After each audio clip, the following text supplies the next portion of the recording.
is Dr. Sahar Khamis. Welcome to my program, The Bridge, a monthly show bridging different cultures, communities, and faith traditions. Watch The Bridge on America's Voice of the Arabs Network on all social media platforms. Welcome, everyone. This is your host, Dr. Sahar Khamis. Welcome to another episode of the program, The Bridge, on U.S. Arab Radio. Today, we are discussing a very timely and important topic. In fact, the most timely and most important topic that everybody is talking about, the American Students' Spring.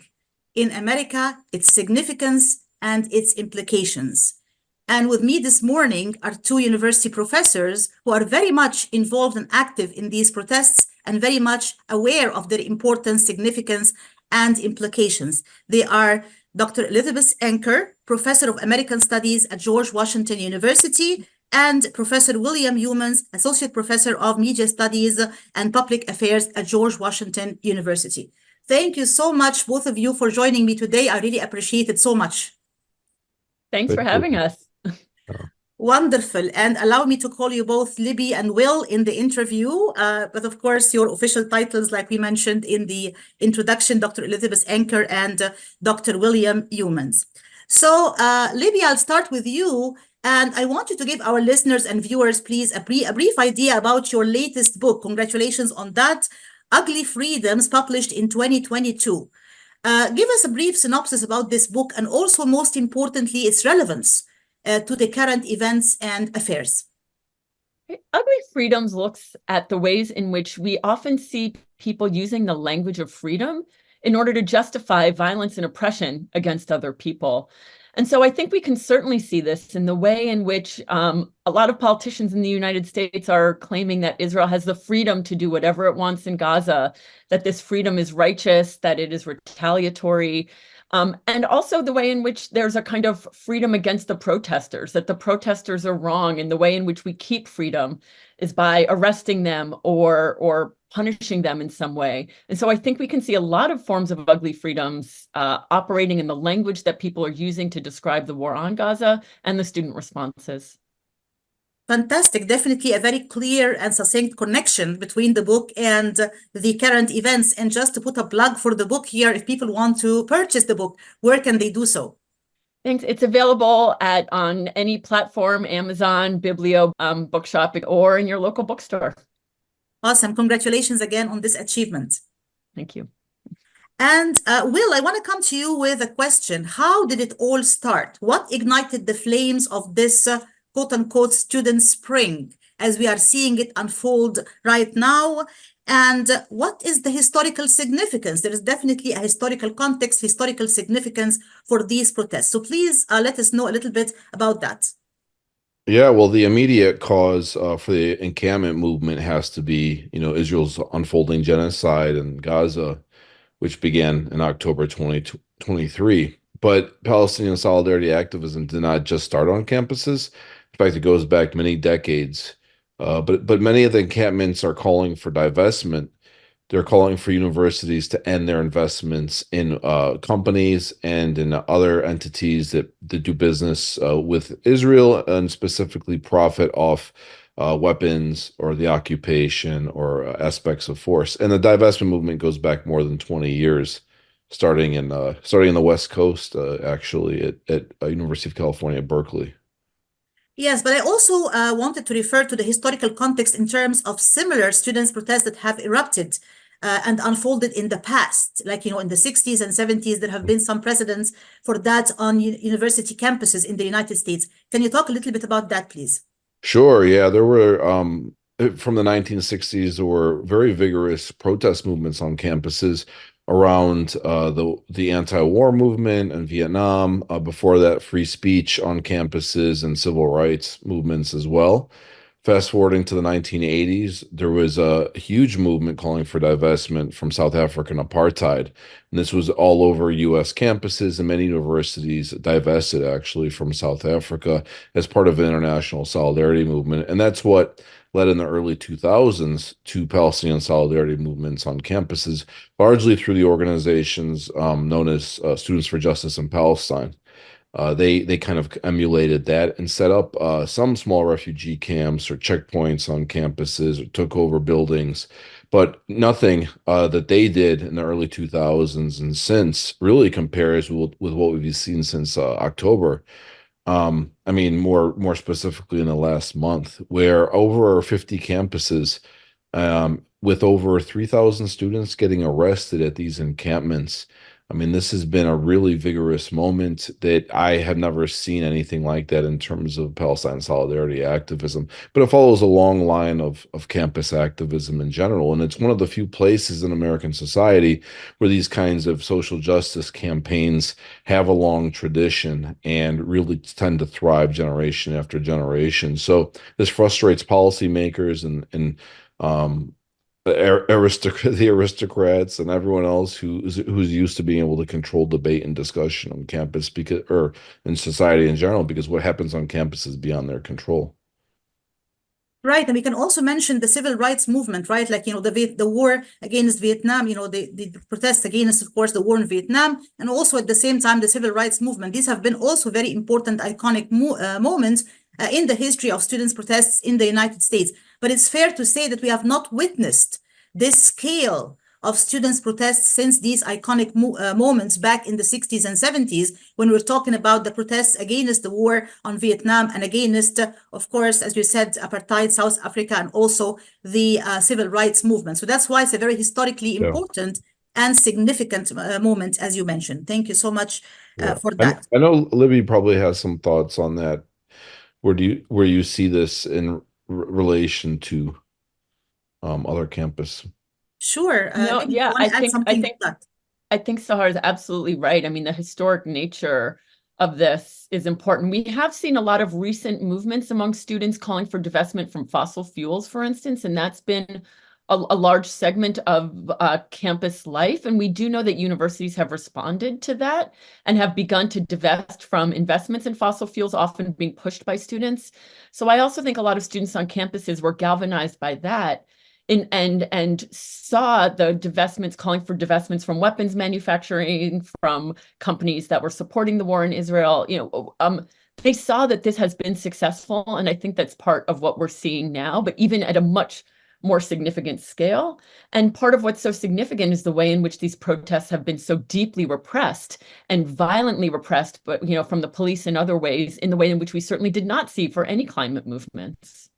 Right. And my last, figure or piece of information has been that it actually reached more than 120 different campuses in the United States. So it started small with a few handful of universities, started to spread to almost 20 and then 33. And then it became more than 120 universities in the United States, not to mention also the echoes internationally and globally, where it started to reach Canada, Britain, France, and even Australia. So it started to have also some kind of ripple effect on the international and global sphere. Yeah. Can I add something that a lot of media have been asking questions about these movements, about these encampments, saying, is there an outside agitator? Is there a central force or organization that is actually putting these things together? And one thing I wanted to point out was, if that was the case, you'd expect all the encampments to go up around the same time, but that didn't happen at all. It started with one, then two, and quickly it spread through something that looks more like contagion, where there was a lot of emulation. And in these encampments, the protesters were sort of learning from each other.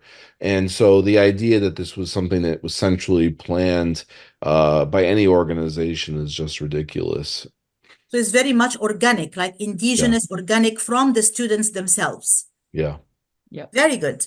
So I want to also ask, Will and Libby, both of you, because both of you are at George Washington University, and obviously there has been a very big momentum there in terms of students' protests. I'll start with you, Libby, like in terms of your role, the role that you played actually in the midst of these protests, if you're, willing to talk about that. What was this role and what was the significance and importance of this role? At George Washington University, and I think like most places, the protests were organized and galvanized by the students amongst themselves. And so the roles of faculty, were different and variegated. But for me personally, I felt like I had somewhat of a dual role. on the one hand, I was down there every day, making sure the students sort of had what they needed and were also being protected. We did have outside, counter protests. We were worried often that the police were going to come, even though the police for many times refused to even, enter the camps because they were so peaceful. But, I think me and a lot of other faculty understood ourselves to be somewhat of a buffer to allow the students to continue the protest in the way that they saw fit.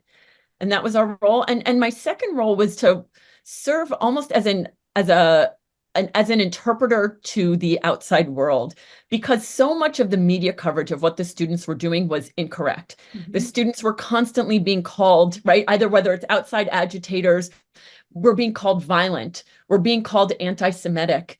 And so I understood my role as trying to do some of that counter programming to explain to the world that what the students were doing was actually really peaceful. They were deeply, they had a lot of political courage and moral conviction in what they were doing.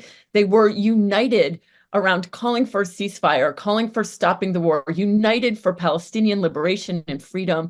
And to get that message across, and not that they were violent, or that they wanted to harm people, or that, even that they were anti-Semitic. Some of my Jewish students estimated that between 25 to 30% of the students at the GW encampment were Jewish. That included a lot of the organizers in the encampment. And one of my students who was down there, who was also an Israeli citizen, but who was also in the encampment, estimated that among the white presenting students, about half of them were Jewish students. And so constantly trying to show the work of what was happening in the encampment, the way the students were trying to create a multi-religious support for Palestine and for Palestinian freedom, was a role that I think faculty could take on when the media were misdiagnosing what was actually happening and what the students were trying to advocate for. I love that. So a buffer and an interpreter. These are two very, very important roles. Thanks for that. And I'll come to you, Will, with the same question. Also, in terms of your role in the midst of these protests, and how do you interpret this role, and how do you believe in its importance and significance? Yeah, thank you for that. I think that we had a very loose coalition so that different faculty could kind of decide what their affiliation with the camp would be. So I definitely started out as more of an observer, and then I also started doing media interviews similarly to what Libby was talking about, and trying to translate for the world what was happening. And one reason why that was important was I found that a lot of times the students didn't trust talking to reporters because they felt so grossly misrepresented. So oftentimes I would be speaking to the reporters that they wouldn't want to speak with, and I certainly understand where their position was coming from, because of so many bad experiences that they had, and they just felt overwhelmed by the mischaracterizations. So, but then I kind of moved away from also being an observer or a monitor, as I was calling myself, to becoming more vocal within the camp. So I spoke at some of the rallies. And I would try to offer advice to the students who were doing negotiations. Of course, the students, as Libby pointed out, this was very self-initiated. They planned it, they carried it all out themselves. They didn't ask any faculty I know of any for any advice. So a lot of it was, them acting on their own. And that's another reason why I think that the argument that there's these outside agitators or other external groups that were able to organize them is ridiculous to me. These students knew what they were doing. And they of course would learn from other protests, but they were really driving it on their own. And so I was just there to support, but I became very vocally supportive, not just of their rights to protest, which is an important thing to defend, but also in furtherance of what they were demanding, disclosure of university investments that would be morally problematic, and divestment from them as well. And they were also calling for the university to lift the suspensions of them. And the university had these prior charges against a lot of the student groups based on very, thin violations, almost discretionary kind of notions of whatever the rules are for speech on campus. There were a lot of restrictions. You needed permission to sort of do a lot of things, which protests are just part of the robust sphere of public speech on campuses, but the university was still going after them, I think, in an effort to silence them.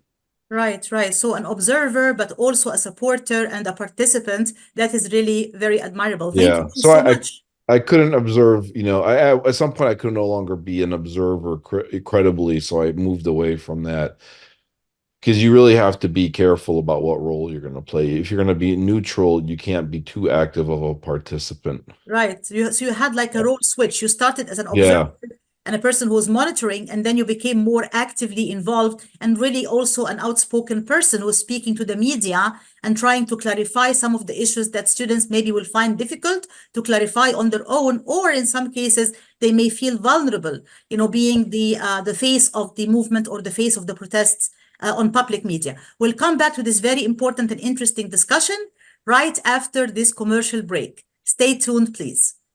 Get ready for an amazing experience at Ishtar Restaurant on 15 Mile Road in Sterling Heights. Enjoy excellent hospitality from owners Ali Al-Baghdadi and Fatty Bonham, serving the best in Mediterranean food. Try Chef Ali Al-Baghdadi's famous shawarma, the best Iraqi grills and food, and the best Arabic and international dishes. Dine in our authentic atmosphere or take out. Call 586-698-2585 or check us out on Facebook. Ishtar Restaurant practices all CDC guidelines and is open every day 11 a.m. to 10 p.m. Have an amazing experience today at Ishtar Restaurant, 3625 15 Mile Road, Sterling Heights.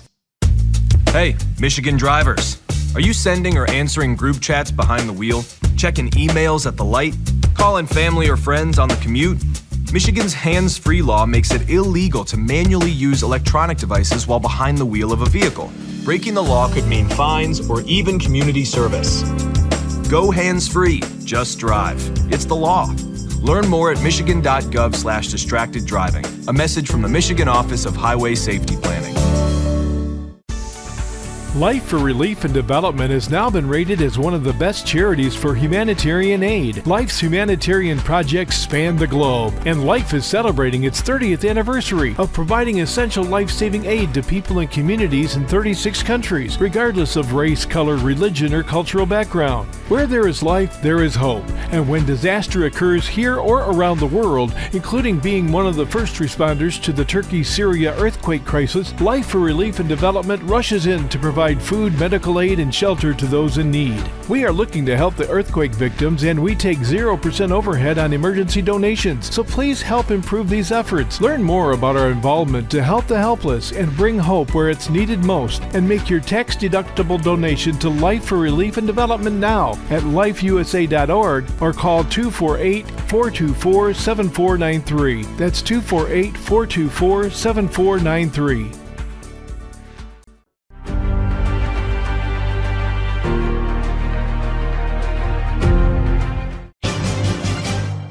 This is Dr. Sahar Khamis. Welcome to my program, The Bridge, a monthly show bridging different cultures, communities, and faith traditions. Watch The Bridge on America's Voice of the Arab Network on all social media platforms.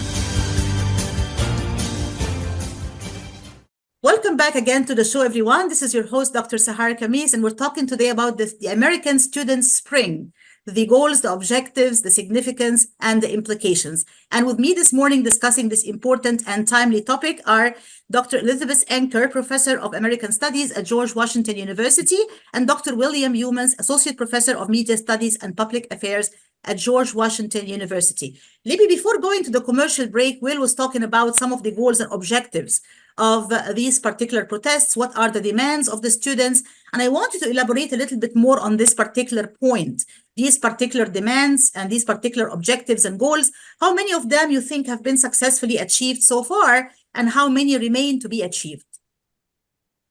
It's a complicated question. And one thing I'll note is, different campuses, the students made different demands at their universities, and different universities responded to their demands in different ways. So some of them met with the students and met some of their demands. Some of them met with the students and maybe met one demand.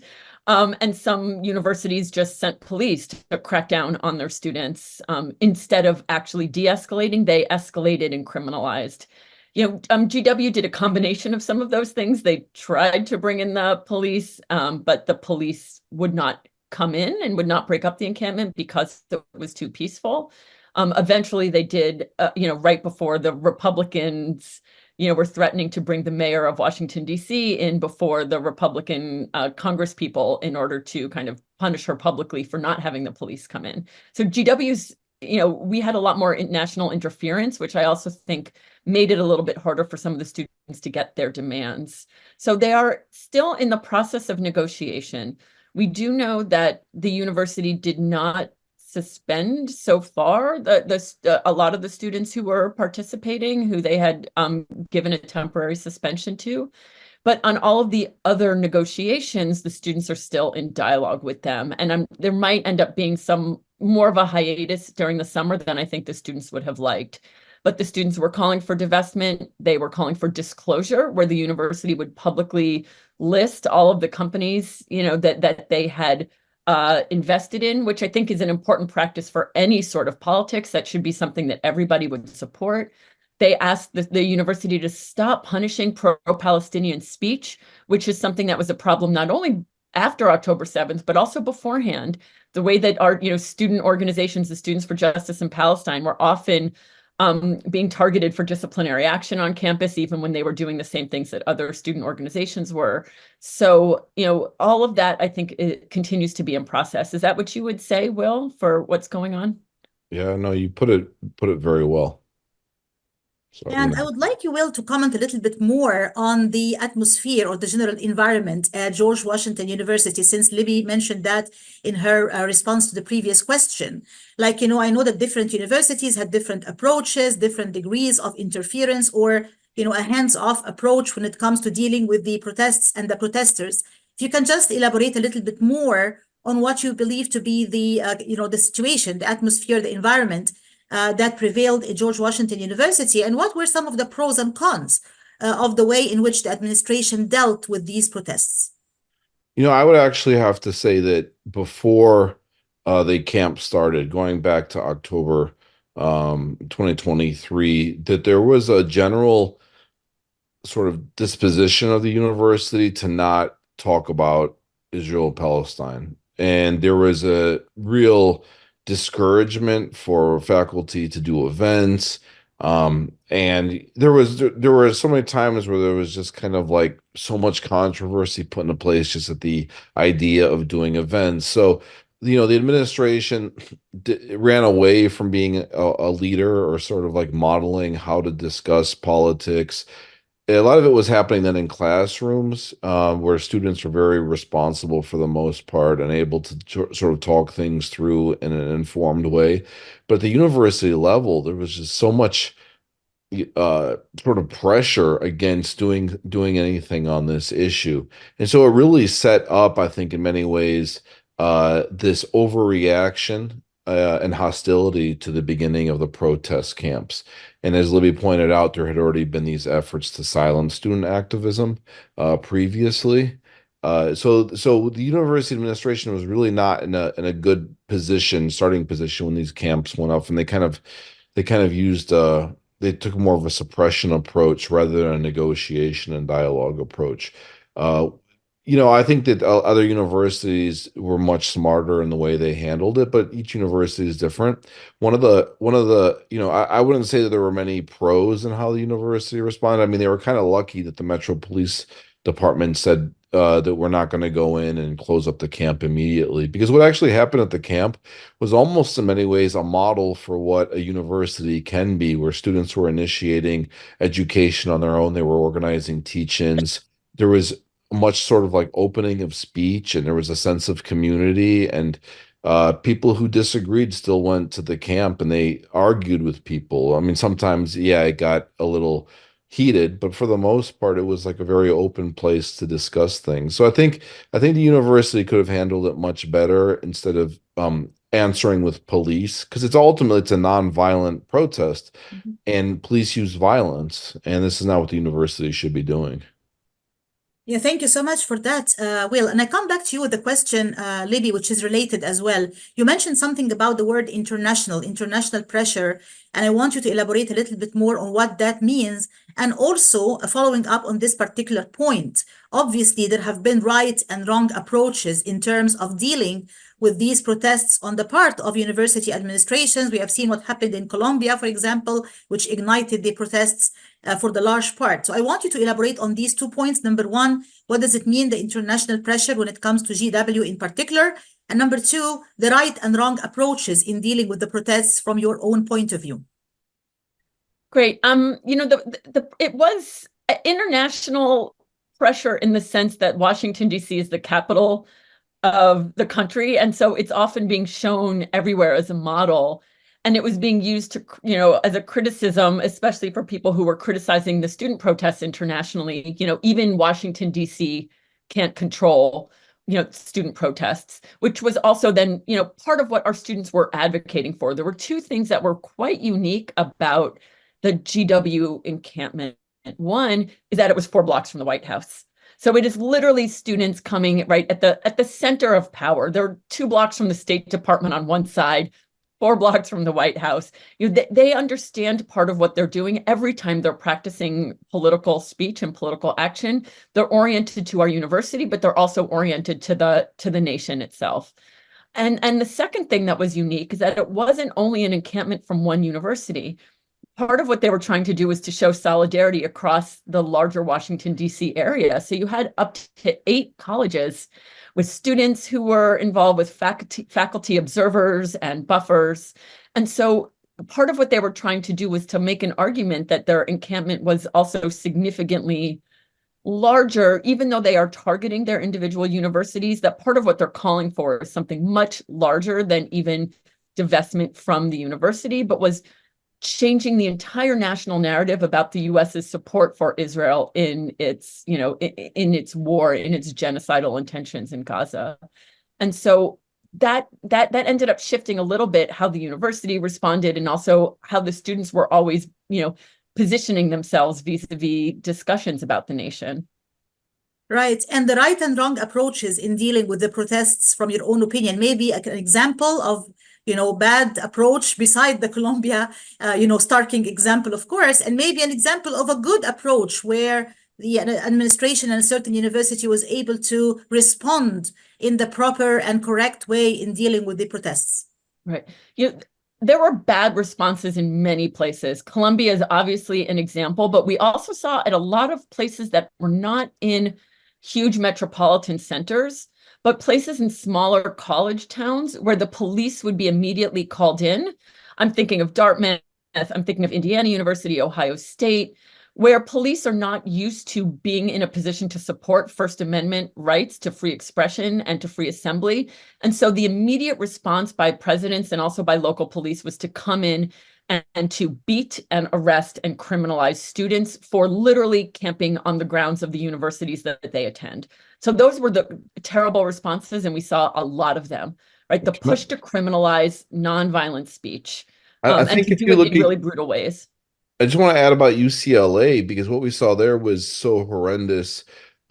Basically, one evening, a bunch of pro-Israeli protesters went and attacked physically the encampment while the LAPD sat by and watched them do that. And then the next day, the LAPD used that attack as a pretense to go and take down the encampment with the university's blessing. And to me, that's one of the most egregious places. I mean, on top of UT Austin, where the governor went ballistic and basically sent in the troopers to squelch dissent there. So these are some of the most horrible. But I know, Libby, you can talk about some positive, more positive cases too, so that we're not all pessimistic. Before we move to the positive, let me just highlight the fact that it's not only about students. We have seen some faculty members being beaten up and dragged and arrested in front of the cameras. I was like, oh my God, I remember the professor screaming, I'm the chair of the, Department of Philosophy at one university, another professor being, taken down by the police, and she's arrested, and also screaming, I'm a professor. So it seems like it's not only about students. There has been also some repression of faculty as well. Maybe, Libby, you want to comment on that? Yeah, I mean, I think we saw that at a lot of places. Certainly, Will and I's position at GW not only was not unique that there were many faculty doing a lot of the work that we were doing, but there are faculty all around the country who understood their work to be protecting the students, observing, making sure that things were, that the students were being treated fairly in the process. And so oftentimes those are the faculty who were getting caught up, faculty who were getting beaten up because they were near the protest, faculty who wouldn't step down when the police were coming and saying, we're arresting you. And the faculty are like, you have no right to do this. And then they were arrested anyways. In some cases, it was just faculty walking across campus. And right, in the case of the philosophy professor at Emory, if I remember correctly, right, it was a faculty member just seeing a police officer beating up a student, saying that this was wrong, and then she ends up getting arrested herself just for the comment of criticizing the kind of violence that she was seeing. So we did see a lot of that as well, right? There was no real differentiation once the police were on the scene of who was getting arrested, who wasn't, how people were being treated, right? It was everybody was being considered a violent enemy that had to be, put down in some way, right? That they had to be stopped. But we did see some more positive things. Yeah. Right. The positive things, I think, we saw, for instance, at Northwestern, at Wesleyan, I'm sure there's many other schools, Brown University to a certain degree, right? Where on the one hand, presidents did not immediately see the students who were protesting as enemies, but remembered that they were actually like parts of a community, that they had legitimate and serious political concerns about the world, about Gaza, and also about how their universities were profiting off of what was happening in Gaza and supporting it. And then they would engage their students in respectful dialogue. Mm-hmm. Some of them would meet some of the, things that the negotiators were hoping to achieve, some with more success and some with less success. Yeah.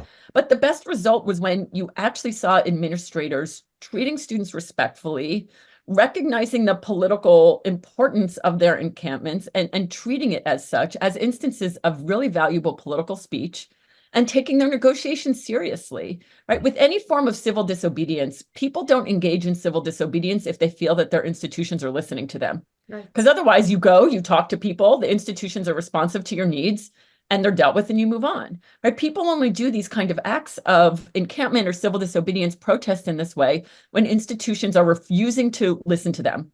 And that's what we saw with the students. So the best responses were those that began listening to students, which really helped to de-escalate and to meet the needs of the people protesting in some way. So respect, listening, and dialogue are very important key to success of this movement and any type of protest or any kind of demands and movements.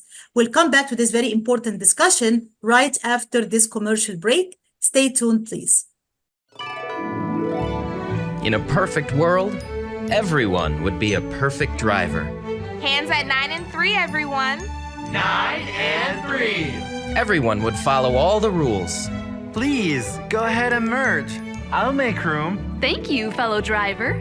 And nothing unexpected would ever happen. Even the squirrels would know the right time to safely cross the road. In this perfect world, you wouldn't have to wear a seatbelt. But in case you hadn't noticed, we don't live in a perfect world. About 1,000 people in Michigan die each year in vehicle crashes, and thousands more are injured. Wearing your seatbelt reduces your risk of death in a crash by 45% in a car and by 60% in a pickup truck. So until we find a perfect world to drive in, make our imperfect world safer by buckling up. A message from the Michigan Office of Highway Safety Planning. Are you going to start a restaurant or a grocery store soon? Do you need floor plans and designs? Call Naji Abood at 734-744-9796. Do you want to buy kitchen and restaurant equipment at discount prices? Call Naji Abood now, 734-744-9796. New Concept Products and Design, the trademark of kitchen equipment. 5% discount on all purchases of $75,000 or more. New Concept Products and Design, new location, 31185 Schoolcraft in Livonia. Learn more at www.newconceptproducts.com. Call Naji Abood, 734-744-9796. With more than 30,000 successful in vitro fertilizations, IVF Michigan is now ranked as one of America's best fertility clinics according to Newsweek magazine. IVF Michigan fertility centers are the recognized leaders in high-quality fertility care. With locations in Bloomfield Hills and 9 other cities in Michigan and Ohio, IVF has experts in all aspects of the field. A founding member, American board-certified Dr. Nicholas Shama, is one of the leading reproductive endocrinologists in Michigan and Ohio. He has performed over 20,000 successful IVF cases, and it's helped thousands of couples fulfill their dreams of parenthood. When it's time to get personalized care from Dr. Nicholas Shama at one of America's best fertility clinics, call IVF Michigan Fertility Centers in Michigan and Ohio toll-free at 855-952-9600. 855-952-9600.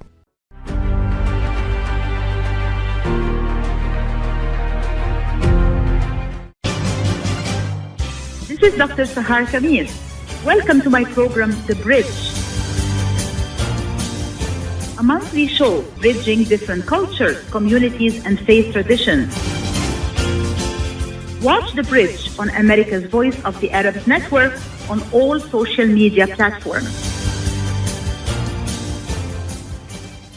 Welcome back to the show, everyone. This is your host, Dr. Sahar Khamis, and we're talking today about a very important and timely topic, the American Student Spring, the significance and implications. And with me this morning discussing this important topic are Professor Elisabeth Anker, who is a professor of American Studies at George Washington University, and Associate Professor Lafi Youmans, who is an Associate Professor of Media Studies and Public Affairs at George Washington University.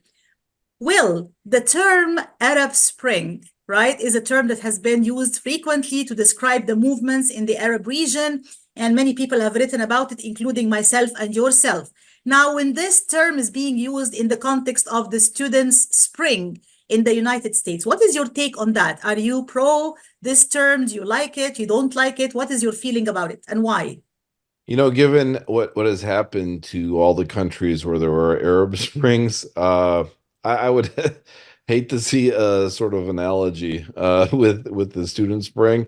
I mean, you know, that's being a little tongue in cheek, because I think the idea is that people who are relatively repressed, I mean, of course, the Arab citizens in Tunisia, Egypt, and so forth were really directly repressed, whereas the students are acting out of solidarity, but have faced their own kind of repression. And that's a repression that comes from silencing of speech on this very issue. And in a way, they're throwing off those systems that police what can be said, what can be talked about. And so I see some parallels there, and that the idea of a spring bringing forward the possibility of a new future.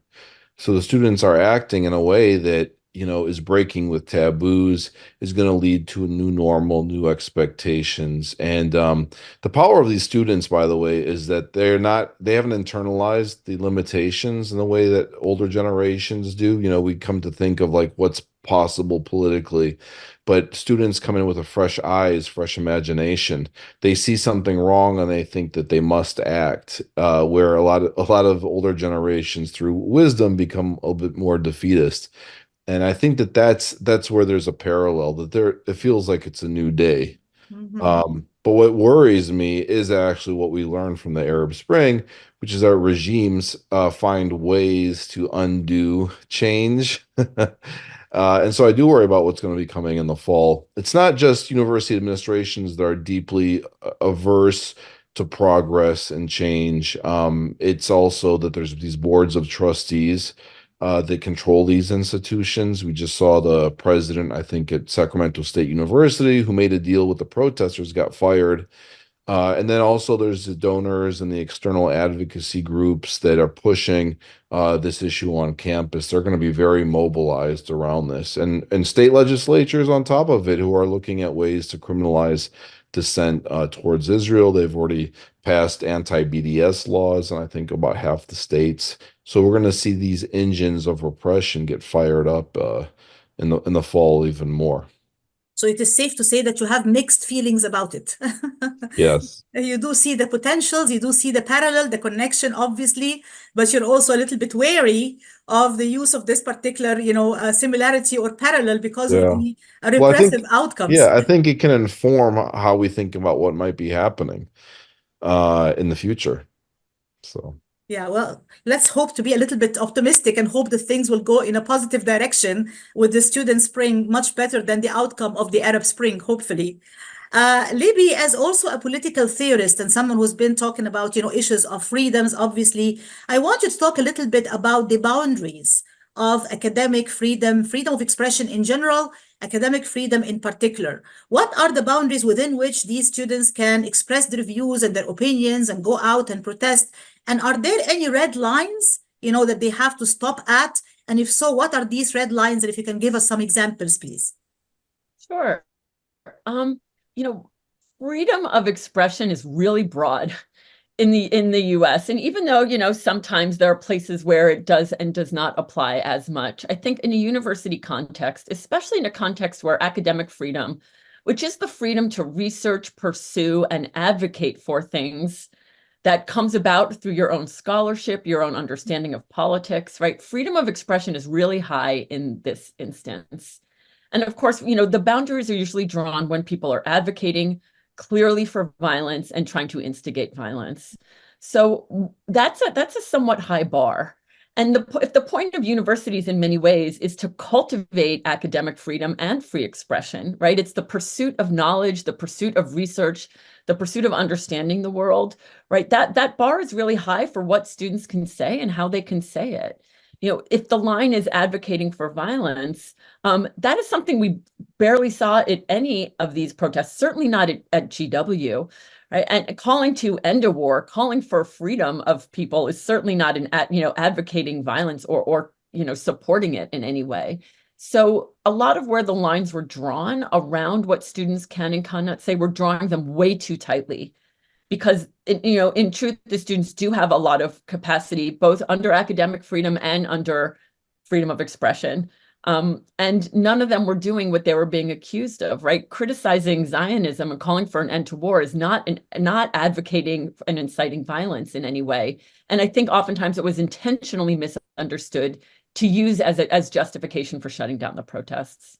I mean, I was particularly stunned when I saw the moment of Congresswoman Rashida Tlaib, being questioned in Congress about using the phrase "from the river to the sea." And we're talking about a congresswoman, right?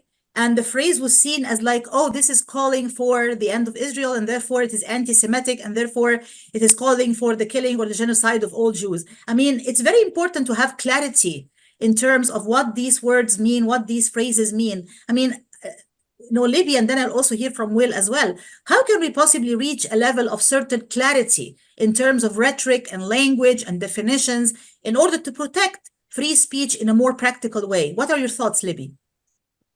I think it's hard, and I think it's always important to listen to how people are understanding what they're advocating for, right? A lot of the way in which the language "from the river to the sea," what it means, has changed significantly from when it was first created early on. And when you almost universally ask students, what do you mean by saying, they're understanding it as a call for freedom, that everybody between the river and the sea should be free. And the people who aren't free at this moment in that space are Palestinians. Calling for Palestinian freedom is calling for a free land. It's calling for liberation, right? Liberation for everybody.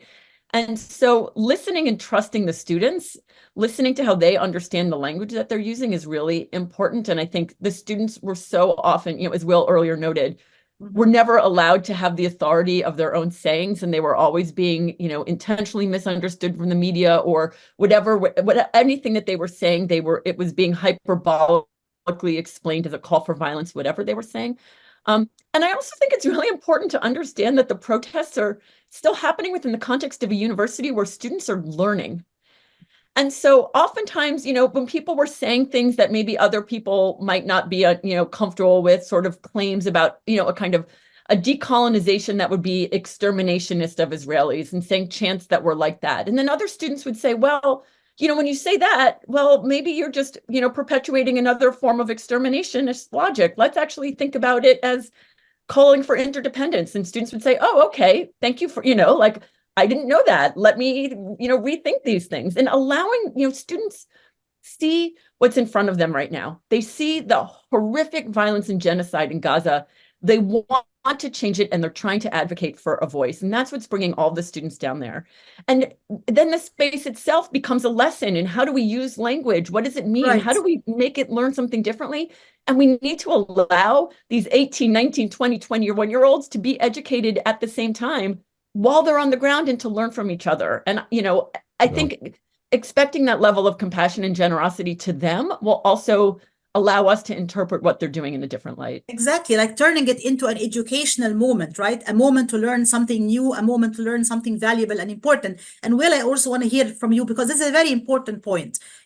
How can we make this an educational, informative moment where students can really feel like they own their narrative, they're exercising the right for free speech and academic freedom, and also, as Libby said, being aware of the boundaries and limitations, like, obviously not calling for violence and all of that. What are some of the tips and clues that maybe we should bear in mind when we're talking about all of these issues? Well, I would add that, Libby and I are very much champions of the ideal of the university, and that's, I think, drives a lot of our analysis. And when we make demands on the university administration, it comes from this place of here's what the university should be. But these students are getting a first-rate education in, institutions, and what the university actually is. And they are getting a very realistic portrait of how power operates in these institutions, especially vis-a-vis the politics of the larger world. And I think that that's actually a kind of an invaluable experience. I just hope it doesn't defeat them in any way, and that they become such realists that they sort of internalize the sort of pessimism of that. So, I think when I think back to my student activism, I would say I learned as much from being a student activist as I did from my classrooms.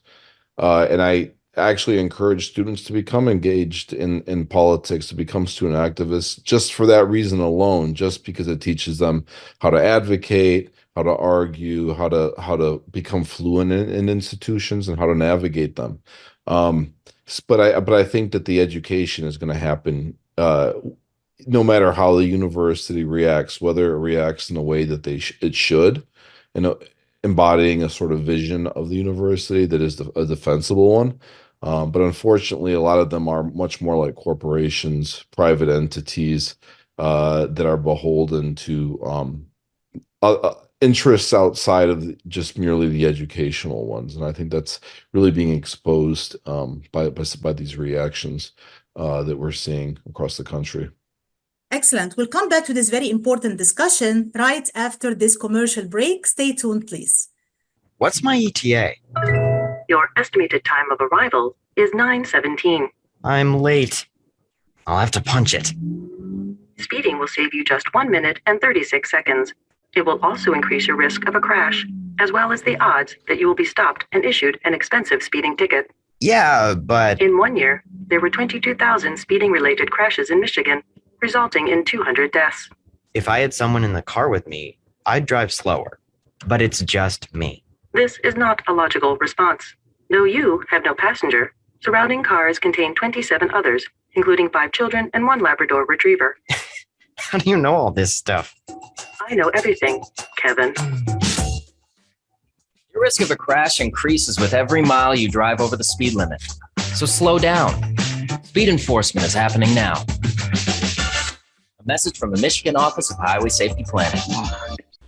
At Top Rehab Physical Therapy Clinic in Dearborn, we provide effective physical therapy sessions in order to limit pain and discomfort. Top Rehab provides physical therapy care for any diagnosis prescribed by a physician, and we regularly see and treat conditions such as stroke, TMJ, fibromyalgia, sciatica, joint pain, and more. We use a variety of pain management methods, including modalities, soft tissue mobilization, and therapeutic exercise. If you're in need of physical rehabilitation or physical therapy, get the highest quality health care at Top Rehab. Most insurance is accepted, and we're open Monday, Wednesday, and Friday 8 to 6, Tuesday and Thursday 8 to 5, and Saturday 10 till 2. Call for an appointment today at 313-846-0555. That's 313 993-846-0555. Choose Top Rehab Physical Therapy Clinic on Michigan Avenue in Dearborn. Life's too short to be in pain.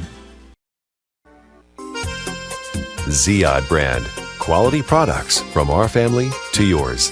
Ziyad Brothers Importing offers the finest quality products, including brands like Sultan, Kraft, Nestle, Hook, Rico Picon, Donna, and many more. Ask your retailer to carry these fine products because you deserve the very best. For more information, visit our website at www.ziyad.com. That's www.ziyad.com. Ziyad, quality products from our family to yours.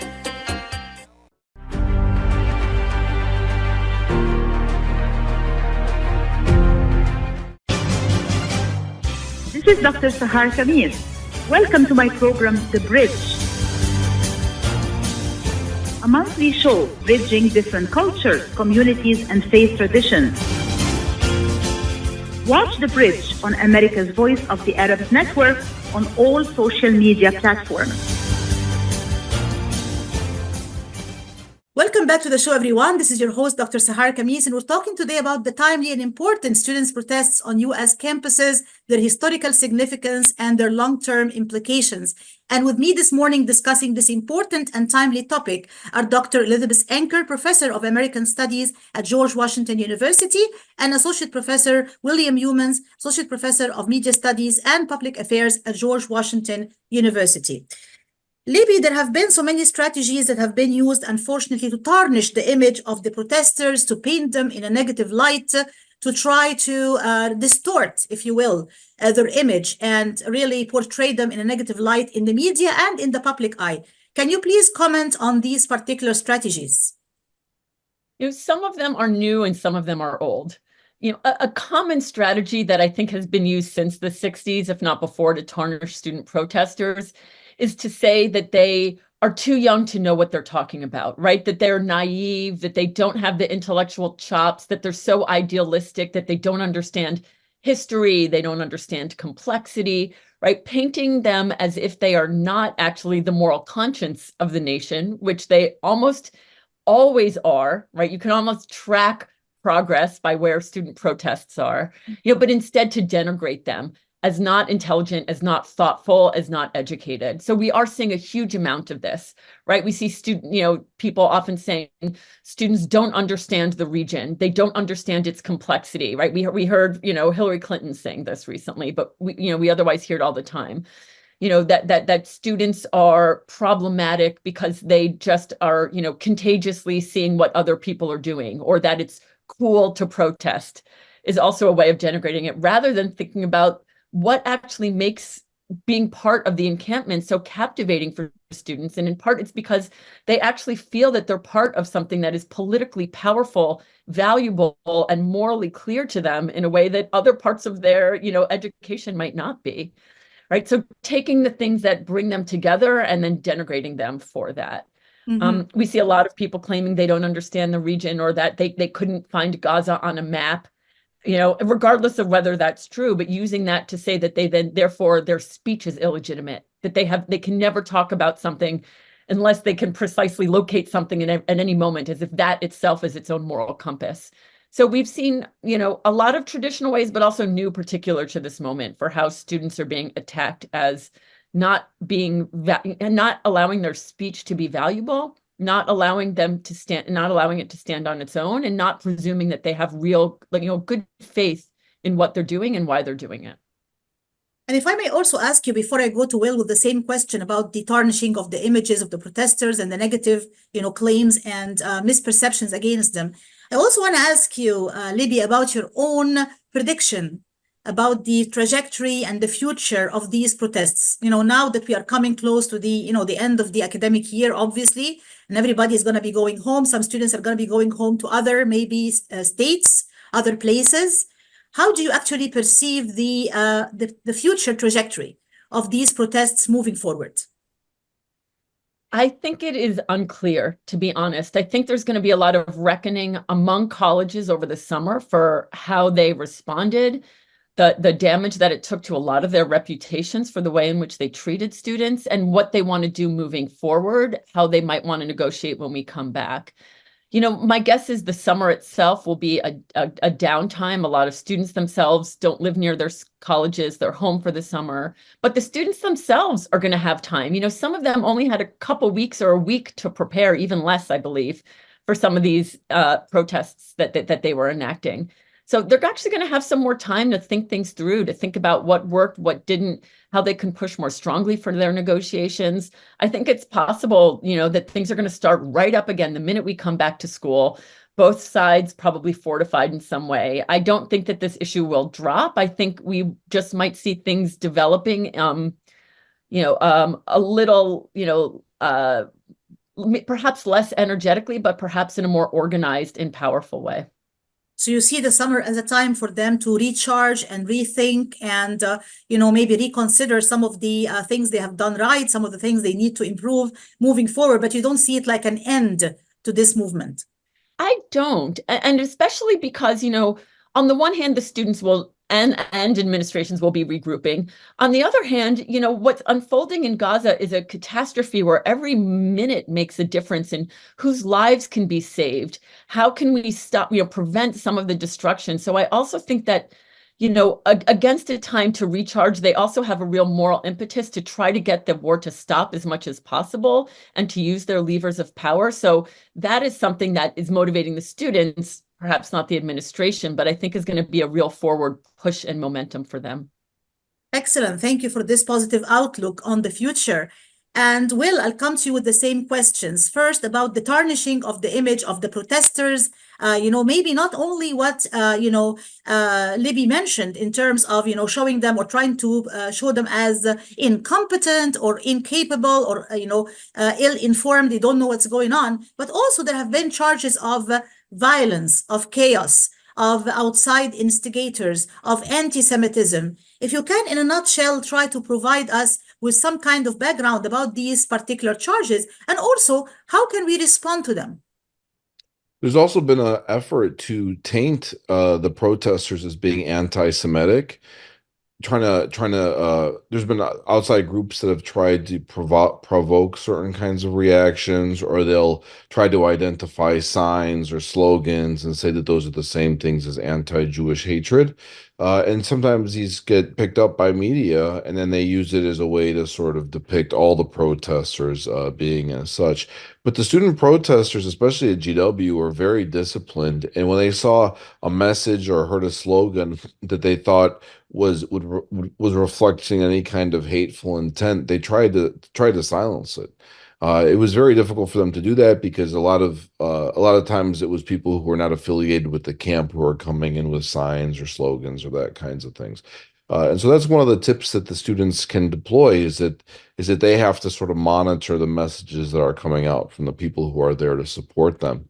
And that doesn't get picked up in media as much. It's more sensational to find a protest chant or a sign and to use that rather than it is to get into the nitty-gritty of actual organizing. Mm-hmm. And also the point that Libby mentioned about, a big part of the protesters also being Jewish themselves and Jewish groups, like Jewish Voice for Peace and others joining the protest, that definitely defies the notion that this is quote unquote an anti-Semitic movement. So we have to bear in mind all of these factors. Yeah. There's a larger effort though to paint criticism of Israel as inherently anti-Semitic. And when it turns out that so many of the actual protesters are Jewish, it makes that claim even harder to maintain. So instead they get called like self-hating Jews, for example, to try to delegitimize them, or so no one really backs away from this claim that it's anti-Semitic to criticize Israel. Instead, they try to delegitimize the Jewish protesters in ways that are really unfair and kind of anti-Semitic themselves, if you think about it. To say that, oh, you are this religion, you have to think this, is inherently prejudicial. Mm-hmm. And you've seen some Jewish students actually being, arrested. Some of them have been suspended. Some of them have been arrested. They face the very same consequences that the Arab Muslim, colleagues and also other colleagues from other ethnicities and racial and ethnic and religious backgrounds have been facing. So really, when you talk about anti-Semitism, what about these students who are part and parcel of these protests and are Jewish themselves? Yeah. What about the claim that some people have been trying to spread that there have been, some outside instigators, not just organizing the protests, but actually creating some kind of chaos and violence among the protesters?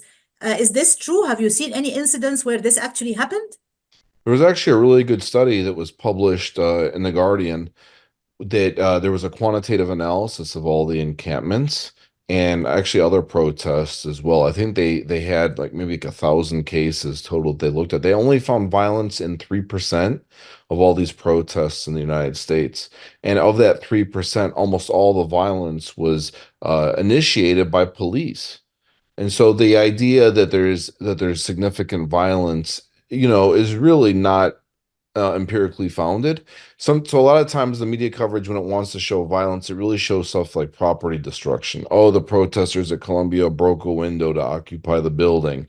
Or at GW, they kept talking about the statue of George Washington being defaced because, someone spray painted something on it, which is very easy to clean. So it tends to focus, the violence of these protests tends to focus a lot more on property damage. But we've seen real violence directed against protesters, not just by police, but by counter protesters, including, at Columbia, there was an incident where pro-Israeli protesters used a chemical agent, a spray against students, and sent several to the hospital. But that wasn't picked up at all by the media. And so it's a complete misrepresentation because of who's actually carrying out violence at these protests. It's not by the Palestine solidarity activists. Right. And, I want to also end with the very same question I asked Libby earlier, which is about your own prediction of the future trajectory of these protests. How do you see it going from here, and how do you see it evolving in the future? Right. I think a lot of it depends on what happens in terms of Gaza. I don't see an end to that in the near future. So I think that the same thing that motivated the students in the spring will probably still be there in the fall. But one thing I do want to just caution against is that when it comes to campus activism, it is very sort of seasonal. It comes and it goes, it ebbs and it flows. So even if there's a downturn in student activism in the fall, that doesn't mean that it's going away. And that's just the history of student activism. So I'm actually optimistic about the midterm future, not necessarily the short-term future. Because you have to remember that in November, there's going to be an election. Trump's probably going to win again. That's going to create a whole new focus for a lot of student activists and dominate the discussion on campus. So we might not see in the fall that Gaza and Palestine are the focus point any longer, but that doesn't mean that this movement's going away by any stretch. Wonderful. Thank you so much. And I really appreciate the input from my two valuable guests today. I want to thank my two guests today, Professor Elisabeth Anker, Professor of American Studies at George Washington University, and Dr. William Youmans, Associate Professor of Media Studies and Public Affairs at George Washington University. Thank you so much for the valuable insight and input today. Thank you. And thanks so much to all our listeners and viewers everywhere. Take care and goodbye.